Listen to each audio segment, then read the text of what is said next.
जय श्री कृष्णा। राधे राधे। आज हम कहानी सुनेंगे सबसे बड़ा पुण्यात्मा कौन है।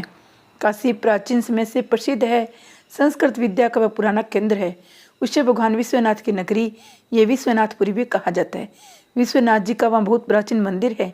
एक दिन विश्वनाथ जी के पुजारी ने स्वप्न में देखा भगवान विश्वनाथ उसे मंदिर में विद्वानों धर्मात्मा लोगों की सभा बुलाने को कह रहे हैं। पुजारी ने दूसरे दिन सवेरे सारे नगर में इसकी घोषणा करवा दी। काशी के सभी विद्वान, साधु, पुण्यात्मा, दानी लोग भी गंगा जी में स्नान करके मंदिर में आए। सबने विश्वनाथ जी को जल चढ़ाया, प्रदक्षिणा की, सभा मंडप में बाहर खड़े हो गए। उसी दिन मंदिर में बहुत भीड़ थी। सबके आ जाने पर पुजारी ने सबसे अपना स्वप्न बताया। सब लोग हर हर महादेव की ध्वनि करके शंकर जी की प्रार्थना करने लगे। जब भगवान की आरती हो गई, घड़ी घंटे के शब्द बंद हो गए। सब लोग प्रार्थना कर चुके, तब सबने देखा कि मंदिर में अचानक खूब प्रकाश हो गया है। भगवान विश्वनाथ की मूर्ति के पास एक सोने का पत्थर पड़ा था, जिस पर बड़े बड़े रत्न जड़े हुए थे। उन रत्नों की चमक से मंदिर में प्रकाश हो रहा था। पुजारी ने वह रत्न जड़े स्वर्ण पत्थर उठा लिया। उस पर हीरों के अक्षरों में लिखा था, सबसे बड़े दयालु और पुण्यात्मा के लिए ये विश्वनाथ का उपहार है। पुजारी बड़े त्यागी और सच्चे भगत थे। उन्होंने वह पत्थर उठाकर सबको दिखाया। वे बोले, प्रत्येक सोमवार को यहाँ विद्वानों की सभा होगी। जो सबसे बड़ा पुण्यात्मा और दयालु अपने को सिद्ध कर देगा, उसे यह स्वर्ण पत्र दिया जाएगा। देश में चारों ओर यह समाचार फैल गया। दूर दूर से तपस्वी, त्यागी, व्रत करने वाले, दान करने वाले लोग काशी आने लगे। एक ब्राह्मण ने कई महीने लगातार चंद्रायन व्रत किया था।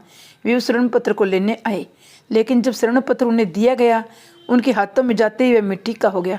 उसकी ज्योति नष्ट हो गई। लज्जित होकर उन्होंने स्वर्ण पत्र लौटा दिया। पुजारी के हाथ में जाते ही वह फिर सोने का हो गया। उसके रत्न चमकने लगे। एक बाबूजी बहुत सी विद्यालय बनवाए थे। कई स्थानों पर सेवाश्रम चलाते थे। दान करते करते उन्होंने अपना लगभग सारा धन खर्च कर दिया था। बहुत सी संस्थाओं को दान देते थे। अखबारों में उनका नाम छपता था। वे भी स्वर्ण पत्र लेने आए, किंतु उनके हाथों में जाकर भी वह मिट्टी का हो गया। पुजारी ने उनसे कहा, आप पद, मान या यश के लोभ से दान करते जान पड़ते हैं। नाम की इच्छा से होने वाला दान सच्चा दान नहीं है। इस प्रकार बहुत से लोग आए, किंतु कोई भी स्वर्ण पत्र पा नहीं सका।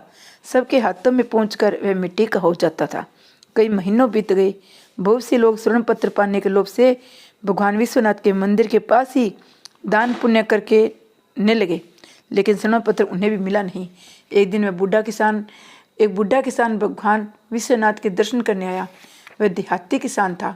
उसके कपड़े मैले और फटे थे। वह केवल विश्वनाथ जी का दर्शन करने आया था। उसके पास कपड़े में बंधा थोड़ा सत्तू और एक फटा कंबल था। मंदिर के पास लोग गरीबों को कपड़े और पूरी मिठाई बांट रहे थे, किंतु एक कोढ़ी मंदिर से दूर पड़ा करा रहा था। उससे उठा नहीं जा रहा था। उसके सारे शरीर में घाव थे। वह भूखा था, किंतु उसकी ओर कोई देखता तक नहीं था।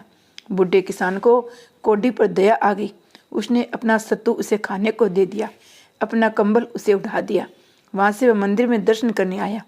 मंदिर के पुजारी ने अब नियम बना लिया था कि सोमवार को जितने यात्री दर्शन करने आते थे, सबके हाथ में एक बार वह स्वर्ण पत्र रखते थे। बूढ़ा किसान जब विश्वनाथ जी का दर्शन करके मंदिर से निकला, पुजारी ने स्वर्ण पत्र उसके हाथ में रख दिया। उसके हाथ में जाते स्वर्ण पत्र जड़े रत्न दुगने प्रकाश से चमकने लगे। सब लोग बूढ़े की प्रशंसा करने लगे। पुजारी ने कहा, यह स्वर्ण पत्र तुम्हें विश्वनाथ जी ने दिया है। जो निर्लोभ है, जो दिनों पर दया करता है, जो बिना किसी स्वार्थ के दान करता है, दुखियों की सेवा करता है, वह सबसे बड़ा पुण्यात्मा है। अपने दान पुण्य करे, कोई लोभ के वश होके ना करे। भगवान का ध्यान रखते हुए सच्चे मन से दान करना ही सर्वोत्तम दान है।